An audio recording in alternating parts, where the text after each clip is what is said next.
He'll take up 19 pounds? Oh no. Oh no. That's quarantine kitty. Wow. What's the cat's name? Butters. Maybe you should stop feeding Butters butter. Yeah. Fair. The best foods in restaurants are just full of butter. That's the secret ingredient. The French kiss is like, what do you need? Just add more butter. So, True.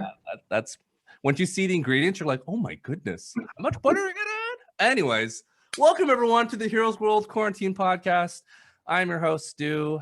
With me is one of the owners and proprietors of Heroes World, as the shirt I'm wearing, old school. Andre, say hello to the people at home. How you doing, folks? I will be doing double duty as John cannot join us, so I will talk for John as well.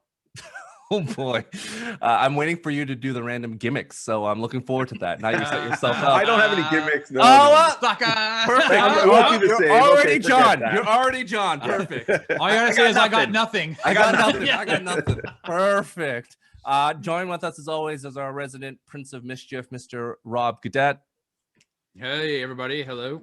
Or everyone can call him Ross as he gets read as just like General Ross Thunderbolt from time to time, angry.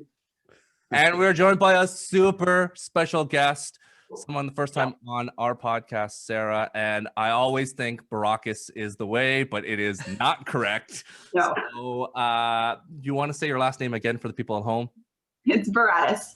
Baratus. I keep on saying I'm just gonna say, Stu, that actually Sarah has been a part of she's a staple of the Sidekicks podcast, but not the main one. That's right. This is a different situation. Typically, Tim would be here. She's moved up. She's moved up from the what do you call it? The B League or the and now she's into the big time. She's not a sidekick now. She's a full-on hero, right? We're gonna I know. Let's see what happens in the pod before that happens. I don't want Tim to, he's in shape. He could chase me down and beat me up. So let's just slow down and see what happens. Maybe he's not in the gym all the time anymore, so maybe I could outrun him. So that's the only thing I got. I could run like a gazelle and make sure he doesn't catch me. But he's tall too, long legs. I don't know. Well, we're gonna do a Seinfeld foot race to see maybe how things will go. So, anyways, we are here to talk about the movie Nobody. It is now on VOD, now available to the masses. It was out in the theaters 2 weeks ago. In the US. In the US. So those who are watching the US, and now it is video on demand for all of us in Canada and throughout the world. So we are here to talk about that movie, give our reviews, give our thoughts. And that's why Sarah's here, because she knows a lot about this stuff. So that is why she's here today. Anyway, so here we go. So we'll give us some thoughts on this movie, some details. Nobody, of course, a 2021 film directed by Ilya Nashhuller. I'm saying the name wrong. He, of course, directed this film and 2015's Hardcore Henry. So those are his two claim to fame. Yep. It was written by Derek Kolstad, of course, who brought us 3 John Wick films. And of course, another film coming out, Just Cause, based on the video game. Andre knows what I'm talking about. Just Cause. All right, first-person shooter on brand. The budget of this movie was apparently $16 million. It was filmed in both LA and in a small part of Winnipeg. So there we go. So in Winnipeg and in California. So it has a Canadian connection. So there we go. And Bob Odenkirk has mentioned from time to time that he has been training for this film since 2017. So we'll go into those momentarily. So before we do this, I'm not going to throw Sarah under the bus because it's not fun. But Rob Gadet, can you give us an unhelpful summary of this movie without giving us a positive or negative adjective? Thank God you picked Rob. All right. For those who are wondering, this is not the biography of Keith Sweat. I'm sorry if you went in thinking that it was. You will be disappointed. Fingers crossed for a future biography of Keith Sweat down the line. Nobody is a story about It's about a guy who's got a family who is part of the rat race. Every day he wakes up, the same routines, pours his coffee, hops on the bus, goes to work, comes home. Family doesn't appreciate him. And you repeat rinse and recycle for weeks and weeks and weeks. That's just his life. We can all probably relate in some capacity. And through a series of a break-in into his home, he suddenly realizes that he's just tired of living this life because lo and behold, he has a past life where he was an army, I'm going to leave out what his designation was, but he was an army, let's say, a special forces of some nature, and decides to reawaken the beast within. And while enacting his revenge and taking out on some punk kids on a bus, stumbles his way into the Russian mafia and decides to, well, I'm just going to take care and take down the Russian mafia in the tidy city of Winnipeg. I don't know where it takes place. Yeah, it seems like it's Winnipeg. Sure. Yeah, I'm going to take them down and reacquaint myself with my past life. He is aided by, or maybe not, by his retired father and adoptive brother. And the movie is, it leaves you with a lot to ponder. Wow. A lot of spoilery things in there, but all right, Rob, thank you for that. That was great. So now that you have a sense of this movie, we're going full spoilers. So anyone who hasn't watched the movie, after listening to Rob, pause it, go watch the movie. It's a tight, like 130, 140, like it's not a long movie. So it's in and out pretty quickly, as most 90s action films are, very tight. And we're not going to spend too much time on anything else and carry on. So I want to ask you, Sarah, your thoughts on this movie. What did you think about the movie Nobody? Give us your thoughts. Well, I'm kind of scared now to see, because Rob's face just looks like such disappointment, but I really liked it. I only found out about it through Discord chat. One of the guys was talking about it, and I'm a huge fan of Breaking Bad series. I didn't really watch Better Call Saul, but I do like Bob Odenkirk in Better Call Saul. Oh, sorry, in Breaking Bad. So I checked it out, and I think, I went in not knowing anything about it, and it was a pleasant surprise. I like the fact that he is just a kind of a regular guy, but what I like about the fight scenes is that he gets beat up too. I guess not realistic, but the fact that he does get the crap beat out of him a lot. I enjoyed the fight scenes. I enjoyed the choreography. Yeah, I just thought he carried the movie. Obviously, there could have been a little bit more backstory on the family a little bit, and flesh out those characters. When I realized that the wife was Queen Hippolyta, I figured there might be something there, that she was a fighter, but no. But it kind of leaves it that there could be a second movie. Love Christopher Lloyd, didn't see that coming. And I'm sure we'll talk later, but his parts were awesome. I liked his little fight scenes there too. So overall, I thought it was a great movie. It was definitely entertaining, a good amount of runtime, an hour and a half, good pacing. And I really enjoyed the music as well. I thought it went along really well with the fight scenes. The song, what was it, by Steve Lawrence, I Gotta Be Me. That was a good one. So my question to you, Sarah, you talk about Bob Odenkirk. Do you know him anything else besides this? Do you just know him from Breaking Bad? I know that he was a writer for Saturday Night Live, but as far as anything else with him, no, I just knew him from Breaking Bad. You are one of the lucky ones to not know him from Mr. Show the way that I know him, because he did a sketch com with David Cross, which is one of my favorite shows, Mr. Show, and they did a Netflix revival too, and he's such a goofy guy that, like, me watching this movie, I was like, took me a while to like reverberate. Like every time I see him, I think of him doing like comedy. So he pulled off almost the impossible, where we know him in North America as like a comedian, and he did Breaking Bad, and then now he's an action star. So it's like these tiered jumps, as opposed to, for example, when you look at Eric Bana. Do you know Eric Bana? Yeah. Do you know that he comes from improv and he had his own sketch show? Oh, no. Yeah. So but he's actually really funny though. He's really funny. But like in Australia, like he is like Conan O'Brien. Like he's like a goofy like guy that makes jokes and does all these impressions and stuff. But then like he did Black Hawk Down and you're like, oh, it's Eric Bana. You had no idea that like he was this goofy like comedian. So he did something like the era difficulty for him. It's like, well, no one watches anything in Australia. It's no big deal. But when you watch Eric Bana now and you watch back some of the clips where he does impressions and watch old YouTube clips of him in that sketch show, you're like, oh my God, this guy's a goof. Like, I can't even believe this guy was an action star.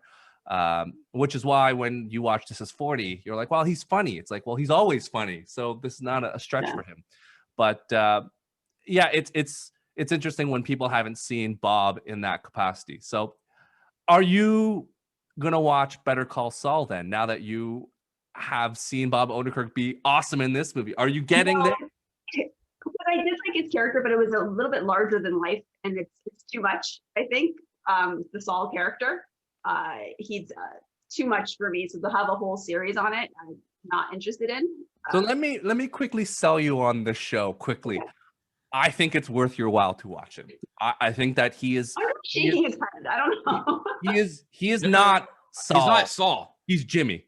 He's Jimmy McGinnis. Okay. So he's Jimmy McGinnis turning into Saul, and you see the decisions of why he gets there. He's not anything where he's a complete product. Like he's very dysfunctional. The relationship with his brother, who is incredible, and he makes decisions that you can see why he moves into it. And Mike shows up again.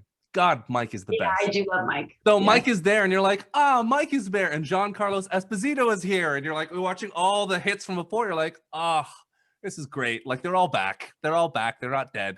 Spoiler alert. But it is, and as the show is complete, finishing up, it's worth your time to maybe in like a bit of time when the show is complete, finish it, because man, oh man, is it such a strong show in terms of also strong characters throughout it. So I would say give it a chance. Now that you've seen that he can do action sequences, now you'll even be more impressed after watching him be a sniveling, like, again, Jimmy McGinnis. So I would definitely recommend it, people, if you haven't watched Better Call Saul, and now it's on Netflix, so you can bang them all out very quickly. So cool. I'm going to jump to Rob. Rob, give us your thoughts on Nobody. You were the most hype of this. Yeah. Andre and myself didn't know of this movie at all. Right. So when this trailer came out, you immediately posted it on our group thread. And you're like, guys, Nobody. Right. So, and I know that you were also surprised that we're reviewing it, because I'm like, we're going to review it. And because everyone in the chat was laughing at you, like, no, we're not going to watch this movie. And I'm like, no, we are. So we did it. But walk us through your adventure through this, because you've sent us so many bad trailer clips, including that, including the Mel Gibson Batman one. So, the fact that this got into the rotation is not out of miracle, because Andre was like, no, I'm not going to watch Batman for sure. So definitely not.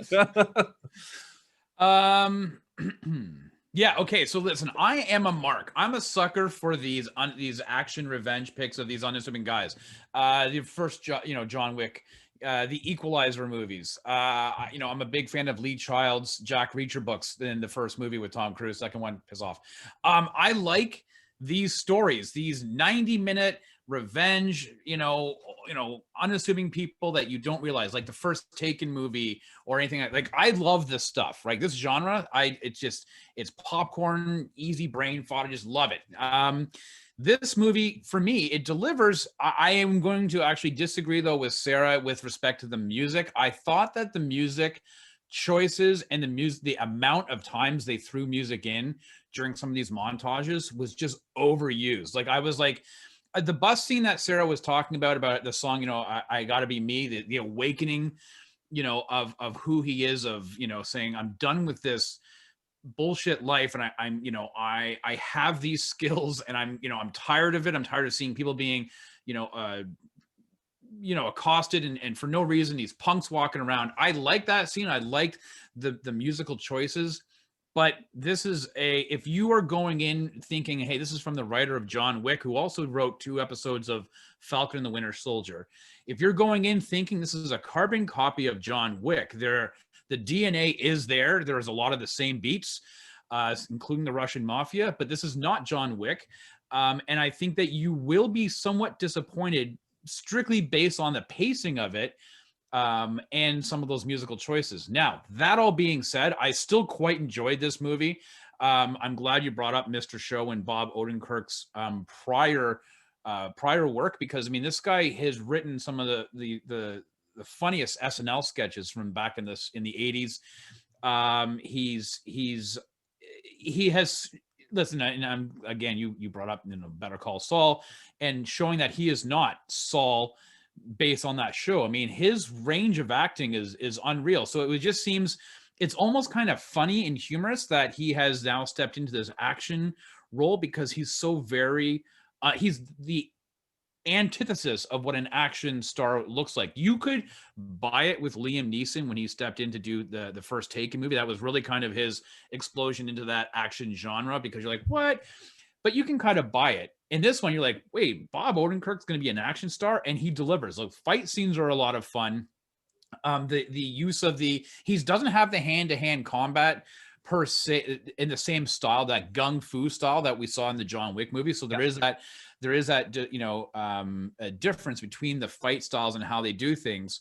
The one thing I wish they had done is fleshed out his backstory a little bit. When he goes into the tattoo shop and he's looking. So when he gets the home, he has the home invasion. And first of all, as a guy you've got a family and kids, and you have this secret bunker in your fortified bunker in your basement. Why do you not have a alarm on your house? Seems somewhat silly to me. But he's chasing somebody who has a tattoo on their wrist. He goes to a couple tattoo shops. The last one he goes to is obviously going to be the seedy underground back alley tattoo shop. And he himself has got a tattoo of a couple of, I think, an ace and a queen, small, on his wrist. And one of the tattoo guys, I guess the barflies, so to speak, sees it, and he's like, "Oh my god!" Artist. Because he was a tattoo artist, but he takes off. He's like, "Thanks for your service," and he leaves. And then you see that as the Russians are investigating who this individual is, it's like his reputation has preceded him. And so there is a very funny scene where he's kind of given his backstory to about 6 dead Russian soldiers who he's propped up on his couch, and he's talking to them, and the one guy is barely alive, everybody else is dead, and he's giving an understanding of who he is. But I just wish they had fleshed that out a little bit more, because the mystery was greater than the character. Do you know what I'm saying? And which is fine, but I wanted it a bit more. That's what the movie 2 is about. That's they can talk about it in the next movie. Yeah, I liked Christopher Lloyd plays his dad, and a retired FBI agent. And it was quite hilarious, to see him pulling out the double shotguns and shooting people. And then the orderly who's sleeping. So what happens is I guess these guys come in to kill the dad. He takes them out with 2 shotguns, waking an orderly up at the old age home, the retirement home. He comes in, and Christopher Lloyd turns up the TV, and the guy's like, "Can you please turn the TV down?" Because he was watching a Western, that's why. Right. Yeah. So I think that's more indicative of the fact that he doesn't care about his job, and he is like, clearly the blood splattering on the walls. He's like, yeah, whatever, just turn it down. I'll see you guys later.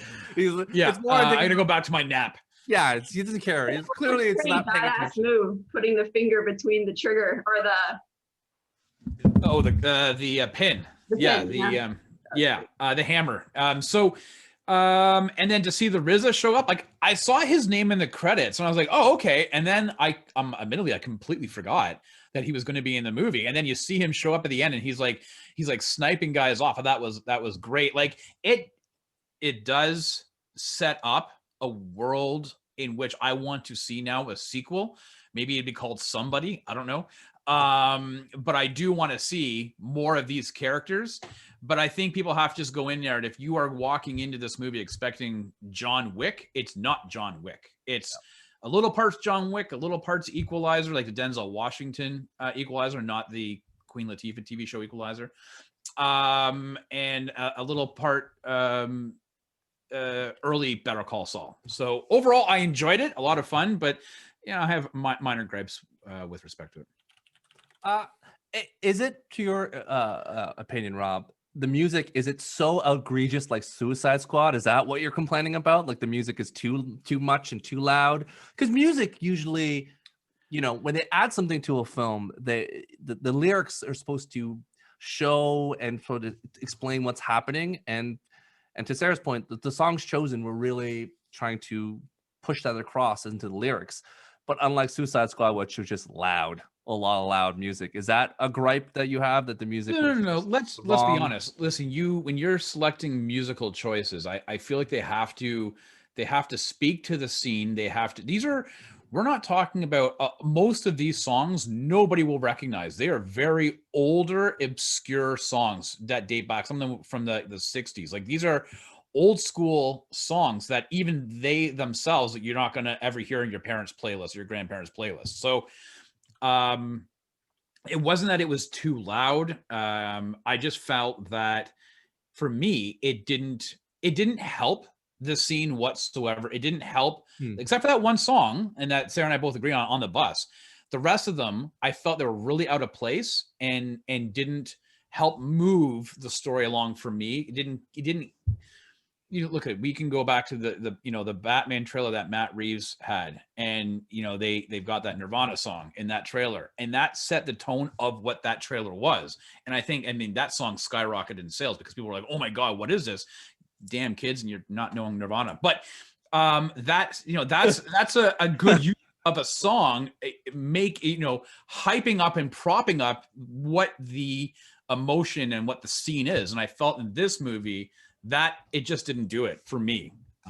Is there a song that you would have replaced it? Do you have a suggestion that if you were to do? Yeah, the Prodigy "Smack My Bitch Up." I think if you're going to go into a fight scene, then you need to have a little bit of EDM. Prodigy. Transporter? Like, wasn't it used in one of those other movies? Like, I feel like that is. I don't care. I think that you could throw any fight scene that you're going to have kinetic fighting, throw in the Prodigy, taking fire starter, and off you go. Fire starter. Yeah.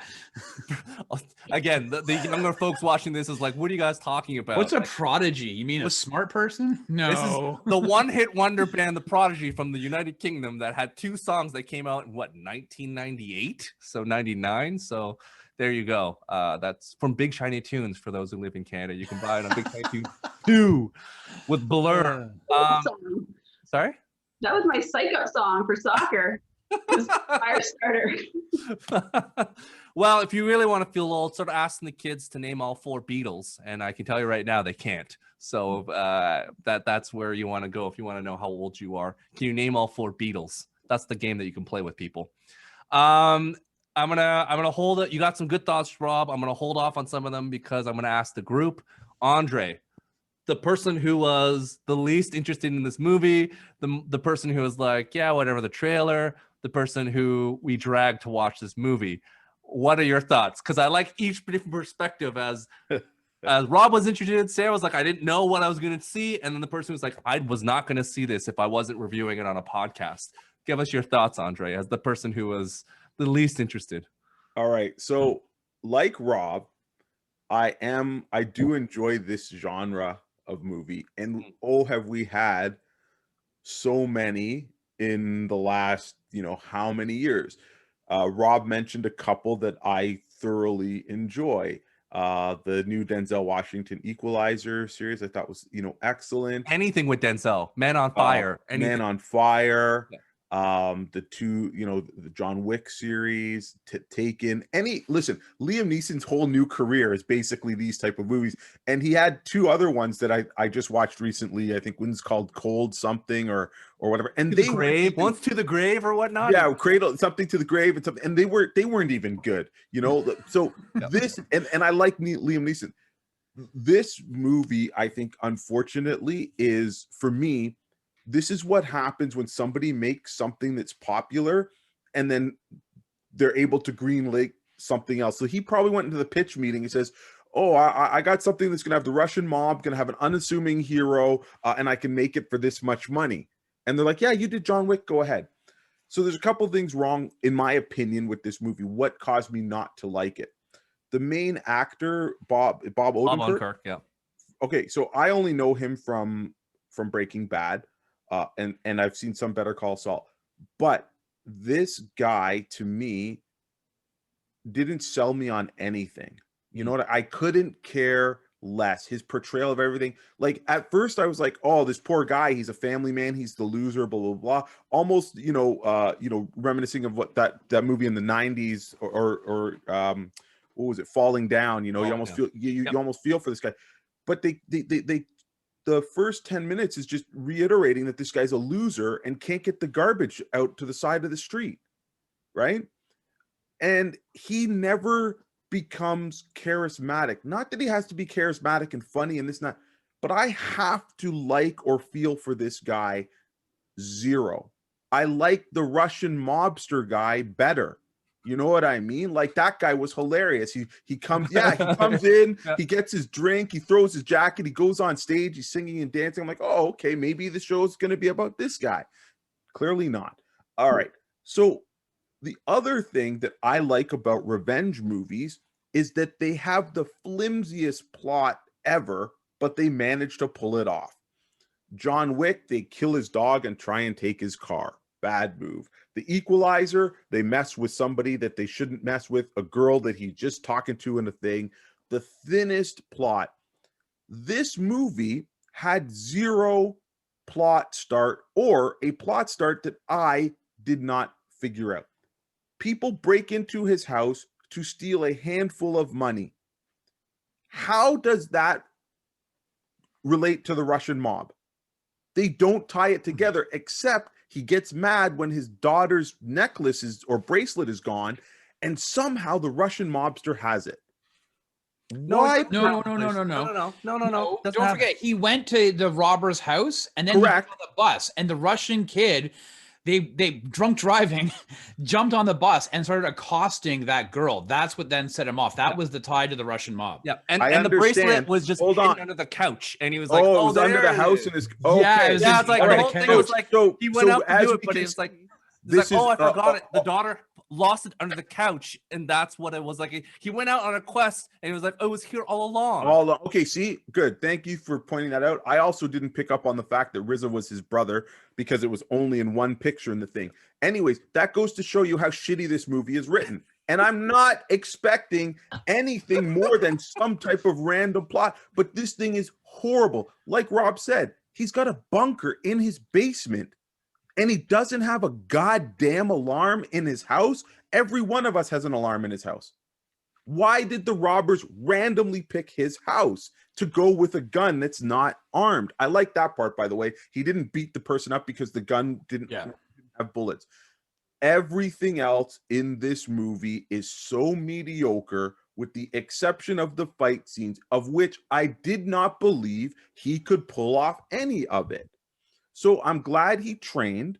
I'm glad they had some choreography. I watched them and I'm like, oh, okay, this is, it is what it is. But there wasn't even the loosest of threads. This is a movie for if you like this actor, Bob Odenkirk, period. If you do not like him, this is not a movie for I am a fan of this type of genre, because there's just so many of these movies, and you can pick some that have other things that have merit.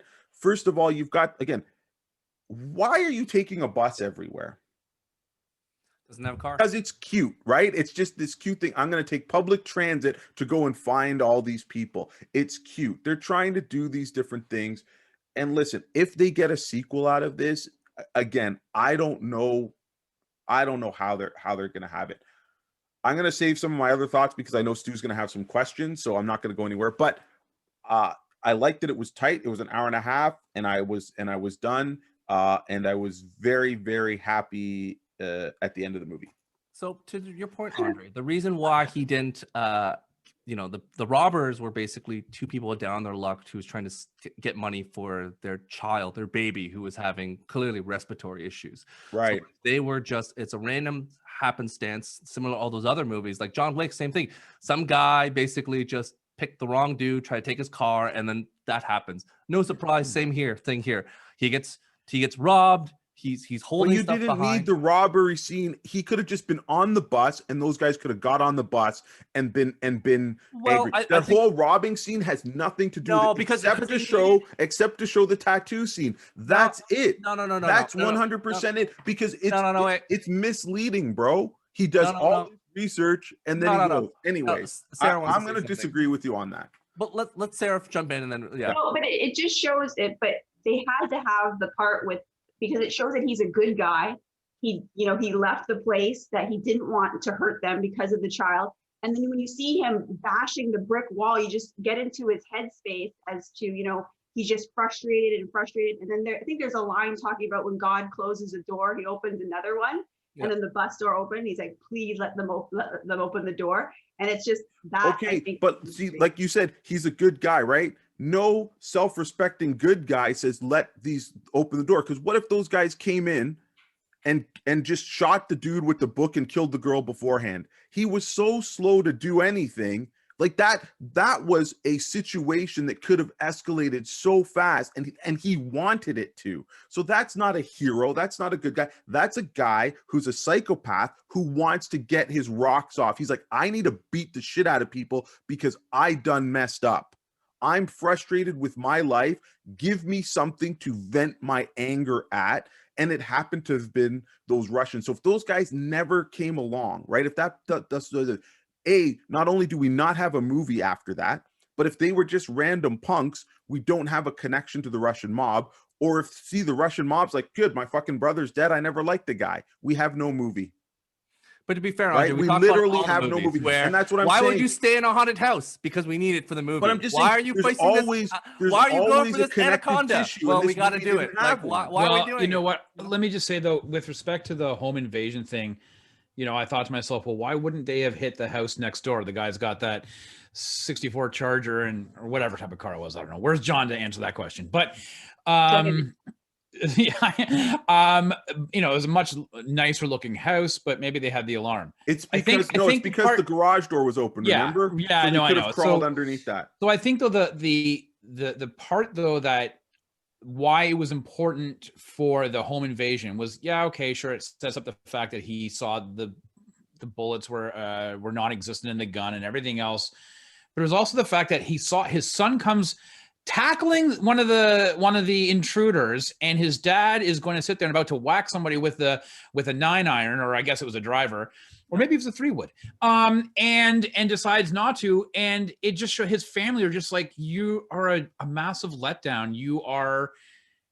You're pathetic. You're a loser. Like, we were being attacked and you did nothing. Like it played, and it doesn't set him off until they think that the break, and it doesn't set him off until it breaks his daughter's heart, because he was like, you know what, because he's getting the shit from it. Listen, I get shit from my son all the time. Makes me feel like a loser half the time. And you see that, and you see the daughter saying, my kitty cat bracelet, and he's like, I'm done. And you can see the disappointment in his wife's face. One that when they were lying together, and she's like, she genuinely loves her dad, still thinks of him. And I still feel safe with you. I'm glad you're here because I feel safe with you, and we need Pat. Like, there's that relationship. She's the last one that's holding on to it, and he's like, the other two are a write-off. The wife, clearly we've not been intimate. The son doesn't think I'm a good father. The last person I got left is this daughter, and she wants a kitty cat bracelet. I'm getting this kitty cat bracelet. Yeah, because I'm done with this shit now. I'm going to get this, right? You're right, Andre. His intentions were not heroic. His intentions were not great. But at the end of the day, you can see, most people, when they have a home break-in, they're very vulnerable, and they're like, oh, I can't stay in this house anymore. There's things they do. For him, it's like, I have to get the love of the one person who loves me unconditionally, and that's my daughter. And he sets off on his quest to get it. There have been many more movies with worse fetch quests than get a kitty cat bracelet. So now I get it, to your point. He's a character that, I think John, we were talking about before, he was like, man, it was really slow in the beginning. Yeah, it's to show that the suburbs are the enemy. Like this whole thing, like he says it in the movie, where it's like, yeah, I was really stuck. I adjusted too far to the other direction. He's like, I want to be this. And then he went too far the other direction. So, he's not like John Wick, where John Wick is always 1 foot still ready to go. He basically put everything aside and went another direction. But I think that's probably one of the letdowns of the movie, because you mentioned to me, one of the best moments is not only when the daughter comes and hugs him and they sleep in the couch, couch, but also when the family leaves, the daughter comes back and hugs him. And then he's got that amazing talk with his wife. He's like, I don't feel that we've connected. Yeah. That's a real issue for people, right? But this movie tried too much to be an action comedy. They throw this one line of kind of seriousness. Like what if they did sit down and say what they were feeling? Like, you know what I mean? Like remember, the wife instantly knows how to bandage him up and uses super glue on the wound. And he says, this is just like old times, right? Well, what if the wife said, I miss the man you were, even though it kind of scared me a little bit, right? There's nothing. This movie brings it and then drops it, and then it becomes this comedy fest, you know, in the middle and then towards the end. So again, like I said before, I just didn't care for it. You're right. I missed the part that the bracelet was just under the couch. I thought that the bracelet fell off of the Russian dude. I literally did because so that's what I'm saying. The movie didn't make it clear because anyways, let's go on. I don't want to mess up the flow. I think what I'm getting though is that Andre quite liked the movie. That's what I feel like I'm what Andre is saying is Blu-ray purchase for sure. Yeah, for sure. It's difficult when, and this movie is guilty like all movies now, where it's setting up a shared universe. It's like, this is part 1 of 6, and we're not going to give you enough and tell you what's going on. It's like the dark universe. We talked about it before. It's like, this movie is going to spearhead all this other stuff, and we just got to give you a little bit, but not give you too much, because the next movie will explain a little bit more. So we you know, as much as I'm looking forward to the next one, to your point, yes, it's valid. Like, there's a lot of things where he left open, including when he's sitting there and doing that soliloquy, Rob, that you mentioned before, with those 6 dead mobsters. He was like, I was part of a secret program of a government that's the auditors. I was the auditor. An auditor that the guys brought in, and then I was part of like, he didn't even say what, as a 3-letter organization. Not even like which one. Who knows? It's like 3-letter organization. He was the auditor for all 3-letter organizations. So that means he kept them all checked. It was like, did you guys see Bruce Willis's Red, Retired Extremely Dangerous? Yeah. Again, the same plot, but you got likable Bruce Willis, and Helen Mirren. You got you know, all right, you guys like your Bob Odenkirk. That's okay. I'll keep it to myself. Here's the difference between Liam Neeson, Bruce Willis, and Bob Odenkirk. I watch Bob Odenkirk, and it's him fighting. It's him moving. Not the best, but it's him doing everything. When I watch Bruce Willis now, it's just cuts of like things doing, and it's not Bruce Willis doing anything anymore. It's him just being a curmudgeon guy shooting a gun, and that's it. If you watch Liam Neeson, same thing. The punching and stuff is cuts of like fast cuts back and forth. But who cares? That's what movies have been. That's like saying you don't like stunt doubles. Well, I'm sorry, they've been a part of the things for all time. No, but if you want the person to do it, then you have to cast a stunt dude or a fighter, and then you get Tony Jaa, and then he can't deliver a line. Yeah, right. You can't say. But I don't like movie, Bruce Willis. Well, Keanu does a lot doesn't fight anymore. No. That's bullshit, Stu. No. Like that's just what the movies are. You haven't let me finish my topic, Andre. I give you the chance to speak, and you just go ahead. Constantly. Sarah, welcome to the Heroes World podcast. Like again, this fit the tone of the movie, where a guy was trying to figure out, and the fighting sequences and the camera angles and everything showed what we wanted to see. This is not Fast and Furious, where they're super punching each other on top of a building. Like, there are differences in terms of these movies and what they're trying to do. If you equate, you know, this movie to a lot of the new, you know, Liam Neeson / Bruce Willis movies, where they're older guys who clearly are not fighting their scenes anymore, and the cuts are fine. Like, I'm not just like, it's fine, but it does take away from the fact that, like, I don't believe that those guys will actually fight either, because they're not fighting or doing anything anymore. Liam Neeson in Taken 1 was the revelation, and you could see that. And now he's just like an old guy that just basically talks for a bit. He's pushing God knows how old. And he's like, yeah, I got a particular set of skills. He didn't do anything anymore. Any fighting, it's other people. So right now, his particular set of skills are just walking. That's really his particular set of skills. So it is a thing. So, like, again, there is a little bit of like watching this first scene to see I actually believe that Bob Odenkirk and this character, Mitch, can actually fight and do these things. He's not perfect, but he was never a John Wick gun fu guy. He is the fixer type of guy that goes in and just gets the job done. He's a brawler like Wolverine. He just gets the stuff done. So we're going to move on, and we'll come back to that in a moment's time. But Sarah, as you are a pet owner, are you happy that no pets died in this movie? Because the moment you saw that cat, I was like, oh no, oh no. I can't watch any movies where like it kills me, like John Wick or I Am Legend, when he has to kill his dog. That I can't deal with pets being injured. What about the never-ending story with the horse in the quicksand? No, I do not remember that movie, but yeah, no, I can't watch anything with animals. Sorry. So, but another sort of just quick thing is that what was interesting too that I read is that Bob Odenkirk, that actually happened to him. He actually had 2 home invasions that happened to himself. So like it kind of made it more personal. And he said, yeah, he tried to like minimize damage, like you just are scared. So I thought that was an interesting little take. Interesting. Rob, were you happy there were no animals harmed or killed? Oh, I couldn't give a fuck. Whatever. It doesn't make a difference. It's like, you know, like, listen, this is not like, I'm not like on a Jeffrey Dahmer scale where it's like, yeah, skin the fucking cats alive. But I'm just like, it doesn't make a difference to me. It's a movie. It's not like I'm, you know, whatever. Andre? Yeah, no, it's good that it wasn't just like gratuitous in that sense. Like they didn't need to, you know, like. In fact, I don't even think they actually had a cat. I think they were talking about getting a cat. So there was no cat. They did. The kitten was in the beginning and end of the movie. It was in his. Oh, see, yeah, okay, but yeah, but that's what I'm saying is that so that was they pulled the Pulp Fiction where the end is the beginning is the end. Yep. Yeah. Yes, they get it. But what I'm saying is at home there was no cat for there to be. Yeah. They're not the start of number 2. Where they kill the cat. We'll talk about ideas for the next movie momentarily. But question number 2 on my thoughts of these movies: Russian mobsters. They seem to be in vogue again. Not the 90s, and then it was a break, and then back to Russian mobsters. Are they the only genre of bad guys you can kill without question right now in action films? Like, is there anyone else besides maybe them and zombies? You got any thoughts out there? Are we played out with just killing Russian mobsters, Sarah? Well, I mean, director is Russian, so I guess that's where he got it. But yeah, I don't really have any thoughts on that. Russians and zombies, that's good. Rob? Oh, Nazis too, but yeah, other than that, Rob? I don't know, man. I mean, so you got to think what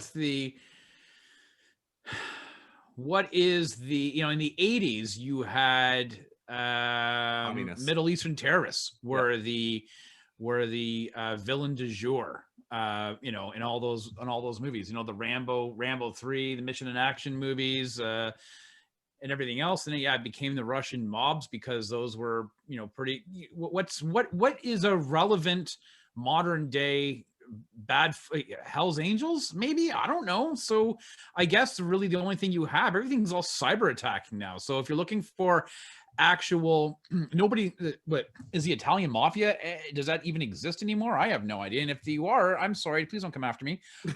So I guess the only real legitimate is Russians. Andre, do you have suggestions for anyone else? That is there anyone else you can fight right now outside of Russian mobsters? Can you not hear me? Yeah. Did you hear me or no? Yeah, you were good. Oh, okay. Sorry, because my it cut out of my ear. So. Oh no, you're good. Yeah. Yeah, I think it's because the writer is Russian, and they're again trying to align with kind of John Wick. But I think there are still other enemies that they could have used. You know, so just a matter of how do they want to portray them in this type of setting. You know. Mm-hmm. Okay. All right. In terms of 90s movies, this movie, Andre may not love, but there are tones of Falling Down, Long Kiss Goodnight, The Accountant, some of the other of these kind of ilk movies, John Wick, of course. The Accountant was good. Sorry? The Accountant was very good. I quite enjoyed that. The Accountant was good. Is there a movie that you saw in this movie as well that you're watching, like, that kind of feels like that, Sarah, outside of the movies I kind of just threw out there? Come back to me. I have to think about this. Classic John Brand. Perfect. You're filling the shoes well. Yep. Rob? Okay. Home Alone. Home Alone. Let's face it. You know, this is just a you know, is an adult. What I want to see actually a Kevin McAllister. I want to see that he entered into the army and was special forces. Like that for me would be the natural progression of Macaulay Culkin as a 40 or 50-year-old. He has a particular set of skills and they're all about booby traps. And so I feel that this, as I'm watching this, much like The Equalizer and all those other movies we mentioned, they're setting up booby traps, and it's Home Alone. So. It's a spinoff. It's a spinoff movie. We already given the idea. Thank you. Right. Thank you. Andre? Yeah, I think it kind of fits all, like a little bit of all the ones we were talking about. I can't think of anything more specific than the ones that we were mentioning. Sarah, any other things that you? I guess there was a scene where at the end where the dad and the two brothers were going back to back and the music plays in, and it made me feel like Mr. and Mrs. Smith. Yeah. Same thing, the back-to-back shooting. And also, I don't know why, but Christopher Lloyd's delivery of his line when he's just like glorious or something like that, it sounded like Uncle Fester. Like it was right out of that. This, I feel like they were watching Rick and Morty and they're like, you know, we just have Doc Brown available. Can we just have Doc? Like, this is the real life incarnation of like Rick Sanchez, and be like, we're just going to put this old grizzled guy there, give him some weapons and just do whatever. I'm like, wow, it just popped in. I was watching it and I'm like, I'm just waiting for Morty to show up in a portal. So, Stu, if you have watched the Sidekicks Let's Trailer reaction, you will know that Sarah and I recently appeared on our Let's Trailer reaction with John, where he showed us a trailer for Rick and Morty season 5. And neither Sarah nor I have ever watched any Rick and Morty. So your references at this point, right over our heads. Yeah, for those who don't know, Rick and Morty is basically the homage is to basically Doc Brown and Marty McFly. So from Back to the Future, it's what happens if there was a drunk uncle who is the smartest person on the planet who takes his, grandson on adventures. And again, this is the type of a smarmy old guy, and this is basically Christopher Lloyd being that character, doing things that when you look at the wholesome Christopher Lloyd in those Back to the Future movies, you never expect him to shoot a shotgun or to give action one-liners and then go booby traps. So it is kind of that esque, like. Well, he did shoot an AK-47 in Back to the Future Part 1. Let's not forget. And it's not the same. It's not the same. It was like a reaction of that. And he was in Two Flew Over the Cuckoo's Nest, but that's a different type of movie. Okay, so we're going to jump into some questions. As you mentioned, there are some fun facts. One being when Bob Odenkirk's character wipes the factory display for the accidents with how many days without an accident. It's 204, which is the area code of Winnipeg. So back out there. Good times for the people at home. There have been talks about this being in the shared universe of John Wick because of this. Can you imagine that these characters could interact? And of course, John Wick would destroy him. But can you imagine this would be a thing where either he helps John Wick or John Wick runs each other at a bar? Give us your thoughts, Sarah. I'll get beat up if I say anything, but this is a horrible idea.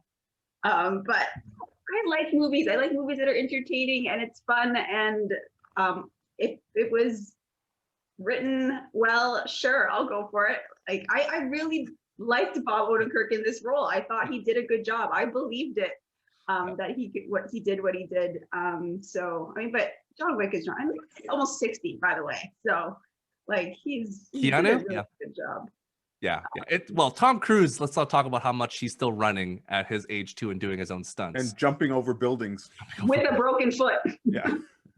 Not since Jackie Chan in Brooklyn and was it Rumble in the Bronx? Rumble in the Bronx. Have we seen such athleticism and a broken foot? Rob, your thoughts? Listen, I get it potentially could be in the same universe. It doesn't need to be. Let's just leave it as it is. I mean, what are they going to do? Bring in Peppermint, the Jennifer Garner movie, and have her throw into the same universe? Like, this is the Avengers movie. Who else can you throw in? Rob, you're going to have the Equalizer. Yep. You're going to have Peppermint. You're going to have nobody. You'll have John Wick and the accountant. You'll have Ben Affleck sitting there with doing this. McAllister. And what?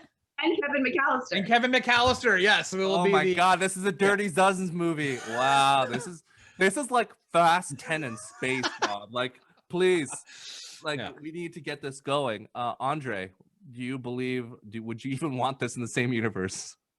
I think if they did want to say they were in the same universe, I wouldn't have them interact. I would maybe have Bob, what was his name, Hutch, in this movie. Yep. I would maybe have him walk by the Continental Hotel, or he goes to the Continental Hotel and they're like, no, you don't have a reservation here, or whatever. That's about it. Just to maybe, but it doesn't, like, the thing about John Wick is that it starts off grounded, right? And then they build this whole other kind of assassin realm and world that it is no longer grounded in any type of reality. It's in its own realm where, like Sarah said, you can believe that this guy could do this. So it's just set in our world right now, or our world in whatever year they were making it. So I don't think they need to be in there.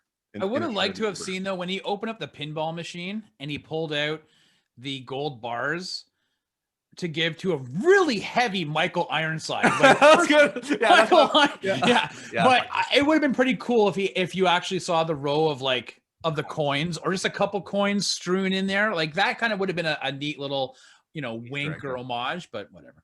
Yeah, I was gonna say Michael Ironside. Whew, oh boy. Yeah, I love Michael Ironside, but yeah, he's definitely been enjoying life out. He's now Wilfred Brimley. Let's what it is. Michael Ironside, he was only in The Flash like 3 years ago. He is enjoying his oatmeal, and good on him. But holy moly, steaks every day. Oh my goodness, HP sauce, baby. With it's just grounded into a shake, and he's just dropping down. Holy, we're not fat shaming. We're not fat shaming. We just he's just very surprising. The signs of the success. He is very successful, so he can eat well. So that's the way we're gonna starring in a revival of Cocoon.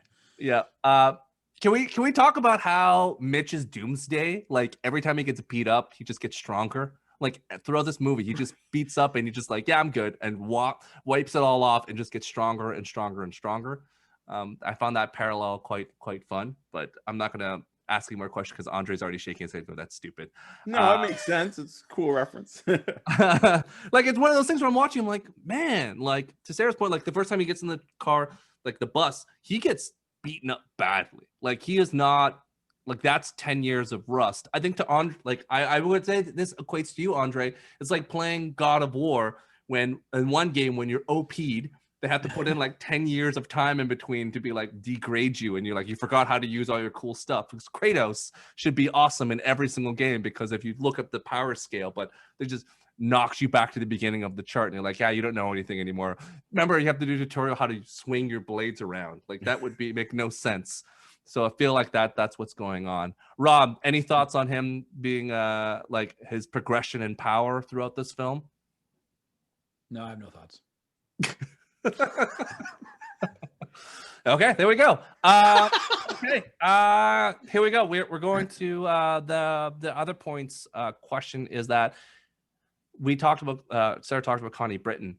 Is there not a stronger wife and husband relationship where she just says, you got to trust me, don't ask questions? And she's like, okay, like, no questions asked. Like, we all can only wish our spouses or partners are just as like trustworthy as that, and be like, could you imagine being in that situation when you told your partners, like, yeah, there's stuff going on, don't ask questions, I'll see you in a bit, cool, just trust me. Like, do we feel that any of our relationship is strong enough to, if you are a badass, you could tell your partner, hide in the basement and then just get out of here, I'll talk to you later about it, and the house burns down and all these random things?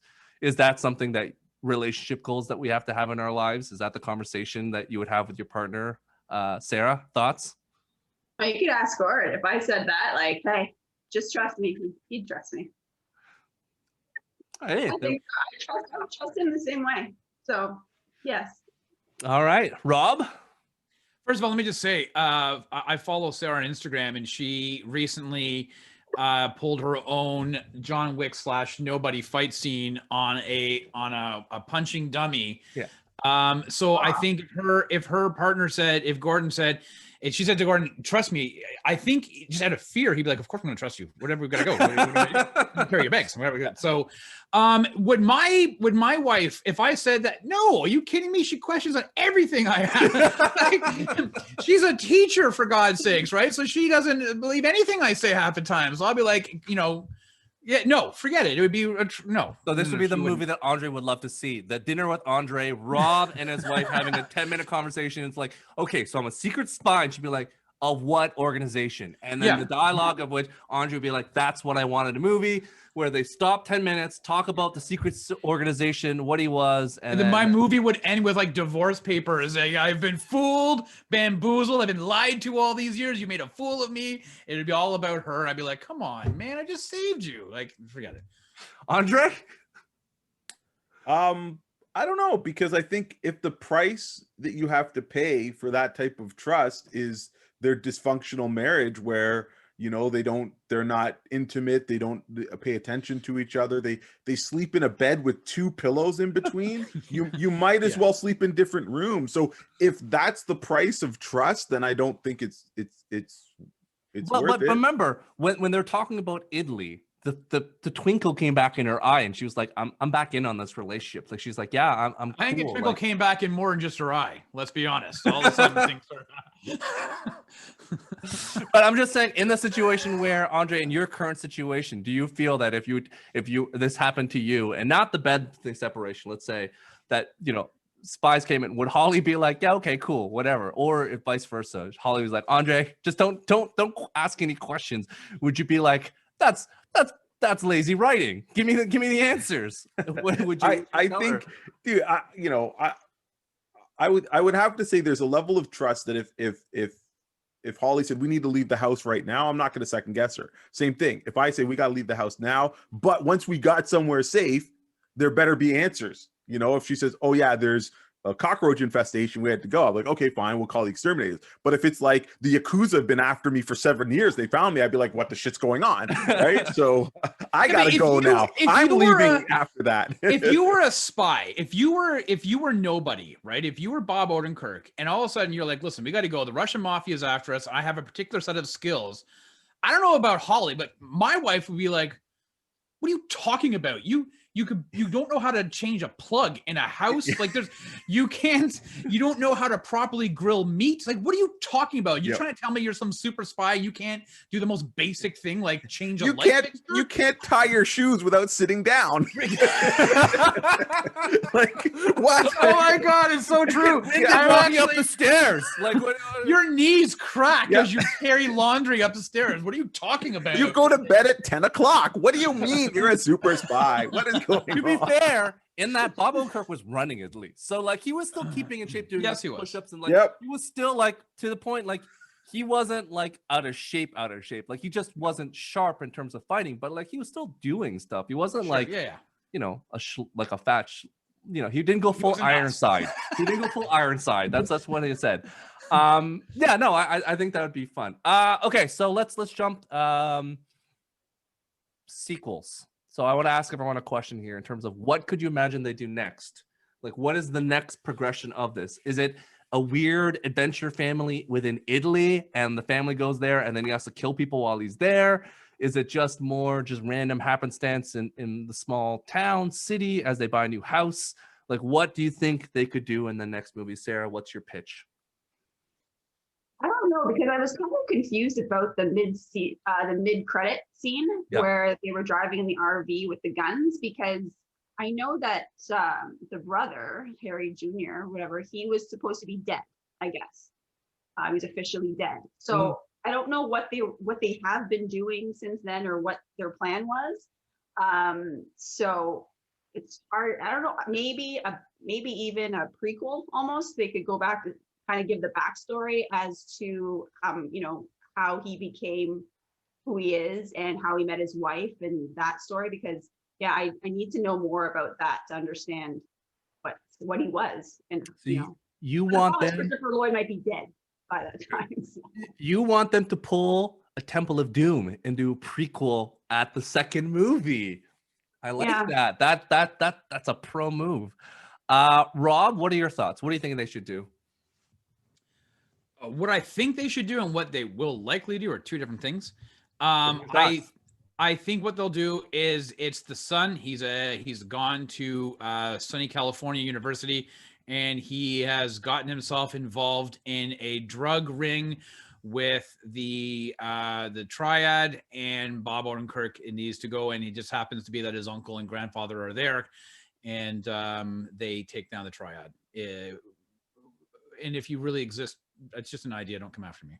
The Yakuza, you mean? The Yakuza. Doesn't make a difference. Whatever. Yeah. Anybody who's pushing the drugs, it's in sunny California, and the son is in trouble. There so then it should be like an opioid instead of pushing the drugs. Stop pushing the drugs. That's right. Yeah. Andre, the bare bones in this story, it might just be the drugs. I mean, like, yeah, exactly. Drugs. That's what they would say in the 90s PSAs. Like, don't go on the drugs. Don't do the drugs. Just say no. When the kids are on the drugs these days. Yeah, it's all on brand. All from Letterkenny. Hey, bud, you're on the drugs, eh? Allegedly. Right. Andre, thoughts? Okay, so I enjoyed this movie so much I didn't even know there was a mid or post credit scene because I stopped that shit right when I saw the first thing. So if I was gonna do a sequel to this particular movie, it wouldn't be about Bob Odenkirk per se, but it would be from the viewpoint of the Russian mob and how they figure out how to kill him, because he literally burnt down all their money. So he's dead. He doesn't live. His family doesn't live. Like, they're all dead. So my sequel would be, maybe we'd call it Somebody, but the Russian, whatever it is. And it's literally that person's job is to kill Odenkirk and all his family and anybody who knew him, because he just screwed over every connected Russian person. So there's no way he's alive. And that was probably a really stupid thing for him to do, as he would have known better as the accountant. Like he said to the guy, you don't go after their family.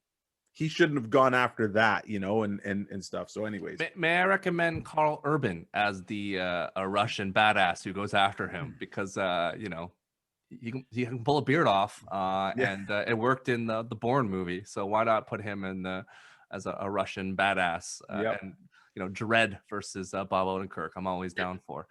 Okay, here we go. The worst part of the movie, Sarah. What was the worst part of this movie? Give us your thoughts. Worst part. Just a part that just kind of grated on my nerves was when they were sleeping in the bed, and it's like they thought the audience was so stupid that like instead of a metaphorical wall, they had to actually put up a wall of pillows and take it down. I just thought that was so strange. I don't know, like I don't know, that part just really irritated me. I have my favorite parts, but no. Well, we'll go to that next. Don't worry, we're gonna go next. Rob, what is the worst part? I've already said it was the musical choices. Just too much. It just wasn't it for me. It slowed the momentum down of the movie. You wanted to hear "Bicycle" by Queen playing in the background. I did. Yeah. Fat Bottom Girls is really what I would like. Yeah. And Prodigy. What else? Chemical Brothers. Is that another thing you'd like to hear? Or? Sneaker Pimps, actually. Or Blur. Semi-charm man, or one of these things. Blur song 2. It's a 2-minute montage of fighting. There you go. Charmless Man. That we're gonna go do songs. Okay, Andre, you have so much to say. Pick the one thing that you like. Worst part of the movie for me would have probably been, I'd probably say the scene at the beginning where his brother-in-law gives him the gun, and then he kind of handles it oddly, and he's like, "Oh no, the safety's not off," and then he literally puts it in the fridge and just leaves it there so that he could use it later. But I guess he knew that, so that's why he put it there. Put it in a box, and there we go. Yep. And I'm sure you pull the gun out of a fridge, there's still fire, and it'll be good. I don't know. We'll check that information. I don't know if there's any. Maybe because it was only in there a day. Maybe it would have been fine. We don't know how long. It wouldn't have been cold to touch because there was plastic on the handle. To be fair, we don't know how many days transpired between him dropping gold on the table and be like, "I'm gonna buy your business," and and the Russian mobs and all this stuff. So it could have been 2 days.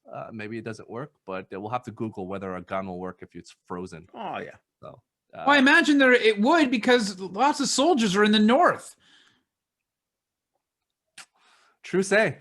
We'll find out. Otherwise, the Russians wouldn't have the army up near the Arctic. What are they going to do? Slingshots and rocks? They have guns, so I'm assuming guns work in the cold.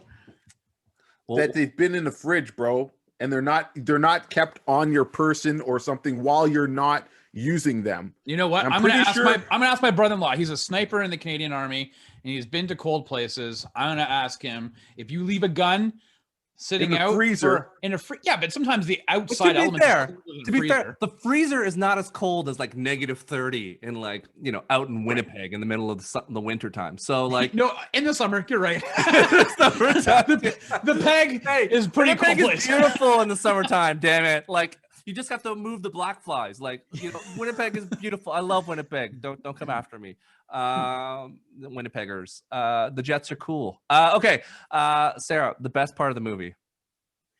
Well, obviously the fighting scenes and his delivery of that goddamn kitty bracelet line. But some of the scenes I actually liked weren't speaking moments. It was the part where they're at the tattoo shop and the guy sees the tattoo and he goes into and he starts just locking everything, and he locks the tattoo guy, and just his facial expression, like with every lock, like, oh my God, who is this guy? And then another the screen closing too, because the screen was open. He was like locked. You can see it was like in the mirror, and it's like, I'm gonna close the screen too. I was like, wow, that's really funny. The scene when he brings in the gold bars to his father-in-law, and Charlie is getting irritated and he punches him, and just Michael Ironside's expression, kind of like, okay, all right, deal, you have it. Like that, just I find extremely funny.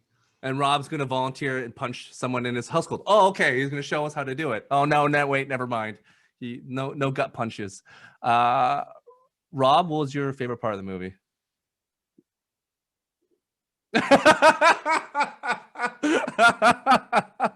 For those who are listening, it was, as he said, how are we going to know how to track this guy down? And all of a sudden an arm raises up and it's a bloody bus pass. Metro card, baby. The Metro card. Yeah. That's how they're going to track it. That, to me, I killed myself laughing. I was like, all I saw is this arm raising up with the bus pass. And I was like, all right, that's gold.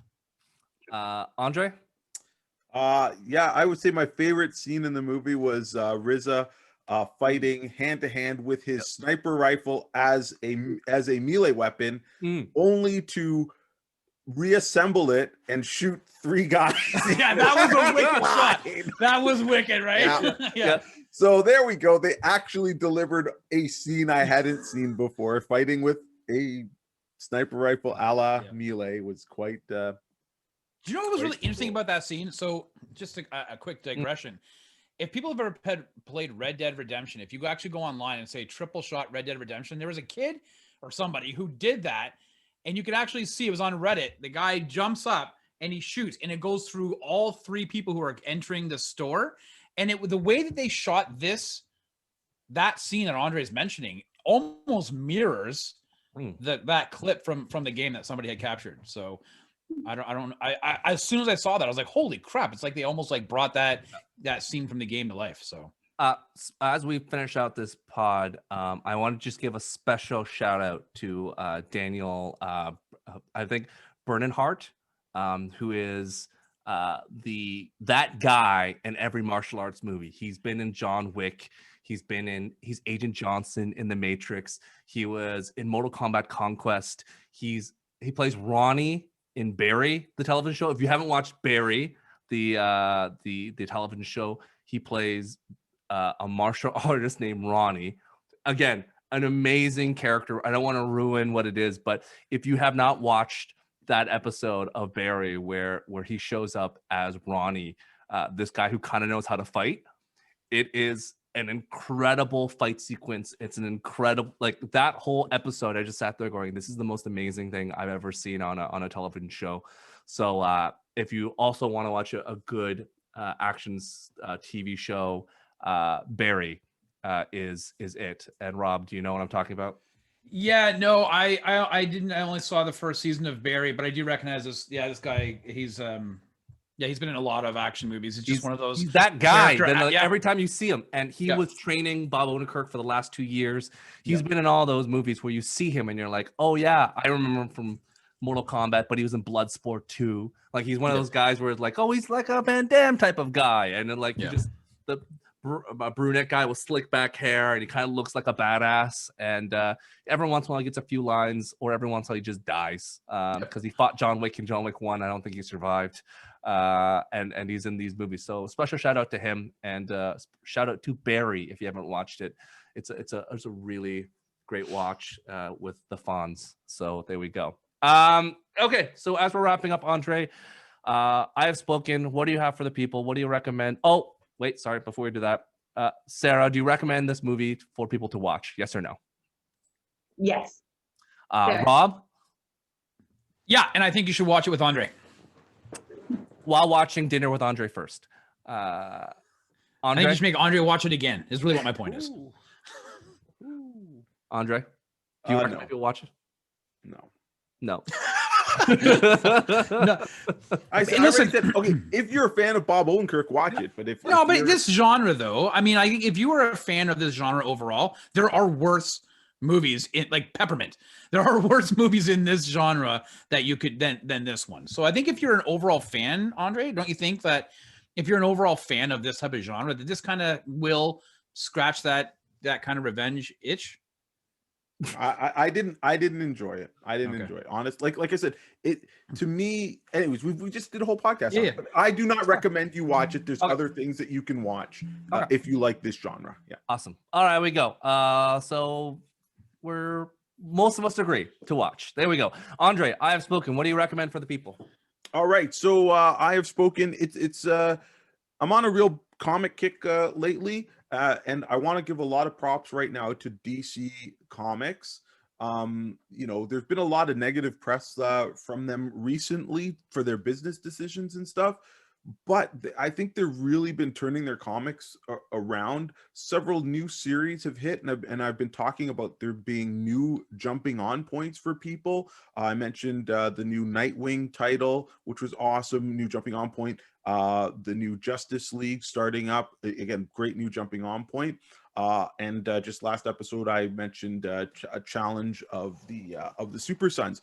The nice thing that I like about these books is they are labeling them with part ones, but also DC's doing brand new limited series, and it's literally like 1 of 7, 1 of 12. So the one I'm going to talk about today is a brand new Batman book, and it's called Batman the Detective. And it's one of my favorite artists is Adam Kubert is doing the art on this. And wow, what a great book. If you like Batman, you definitely want to check this out. 7 parts. It's Batman going to his detective roots, and he is globetrotting all over the world. This is only the first part. I highly recommend it. And hey, pick up a comic that might be a limited series. Why? Because you're only in it for that amount of time, and then you can see if you want to continue. And I think in years gone by, they haven't been really pushing the limited series. Everything they started, they're like, oh, this is going to be ongoing. This is going to be ongoing. This is going to be ongoing. But now they're really, I think, putting it prominent that these are limited series, and some of them are only about 7 issues or so. So you're not in it for too long. So check out Batman the Detective. Come and order it from us at Heroes World or your local comic store. I'm sure they would be glad for any and all support during this. Well, we're in lockdown number 3, or are we on lockdown number 4? I don't even know. Wave 4, wave 3, wave 7. I don't even know. The hell knows. This is like the annihilation wave, Andre. It just keeps on coming. It just keeps rolling. Yeah. Keep on coming. Andre, where can people find you in the desert of the real? In the desert of the real, we are doing curbside pickup. We are at 8601 Warden Avenue. That's in Markham, Ontario. So you just got to either give us a call, give us an email, a message. You could even do it here where you're watching the podcast. If we talk about something and you're interested, comment. Put it in the comments here on YouTube, or if you're doing it on listening to us on Apple and iTunes, you can do it there. You can also comment on our Instagram, our Facebook page, anywhere. And how to find us, we've made it very simple. Heroes World Online. Do a search for that, all one word. You're going to get our Instagram, you're going to get our Facebook, you're going to get our website. Our website is pretty new. I think it's only been up now for about a month. So we are continually adding new product up there. but you can order anything there or make an inquiry by hitting contact us.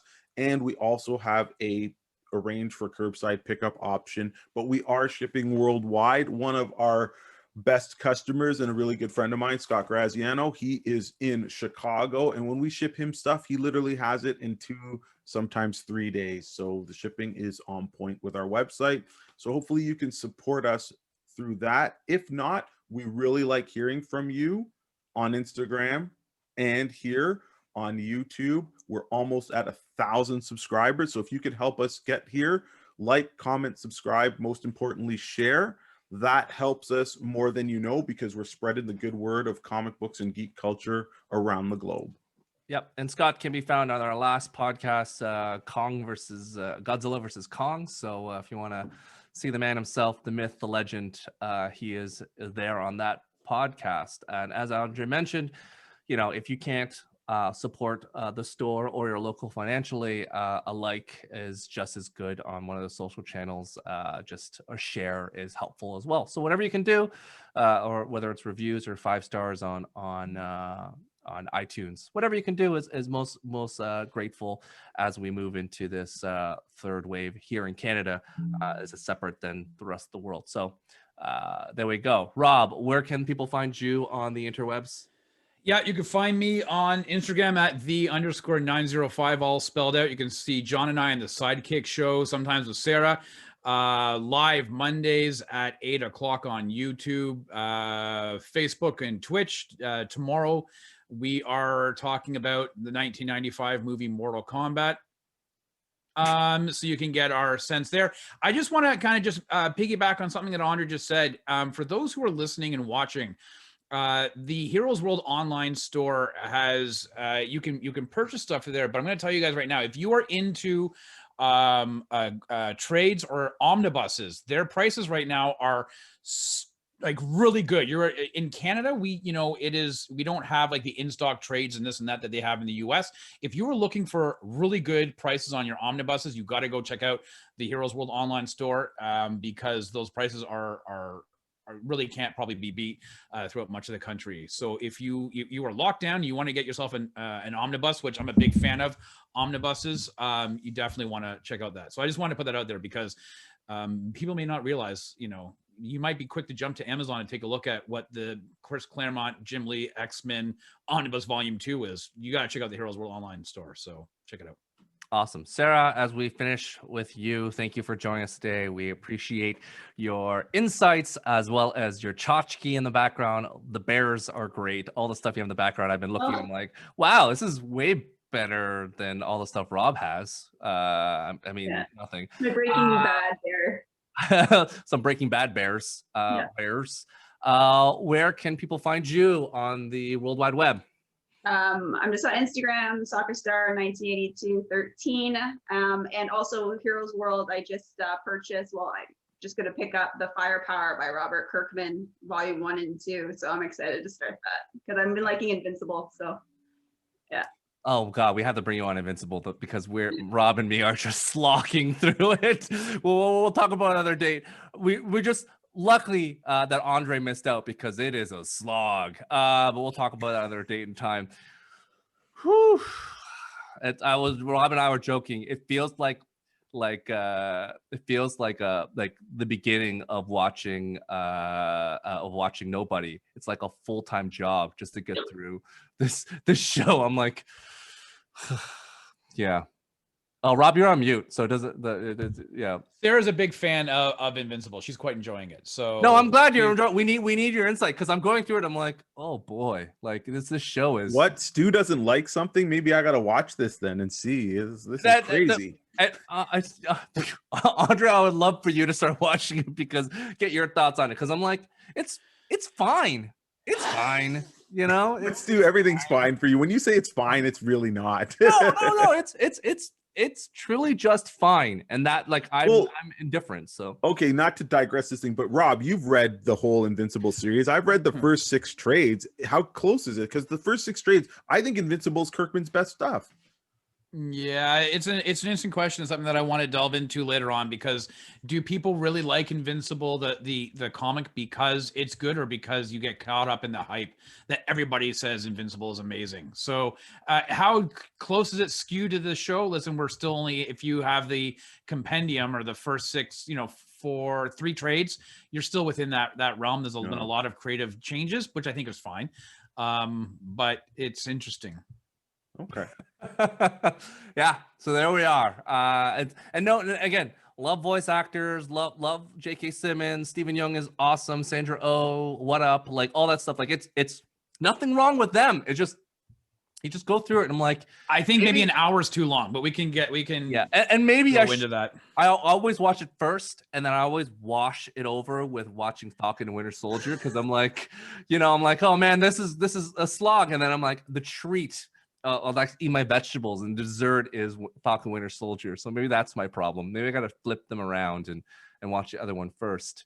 But yeah, no, I would love Sarah to be involved in that conversation when you have it, because we need someone to bring it in perspective. So thank you all for joining us today. And that was a little delusion to Invincible, which will be finishing soon. So I think we'll probably talk about it once it's all done, because there are big shoes to drop in this show still.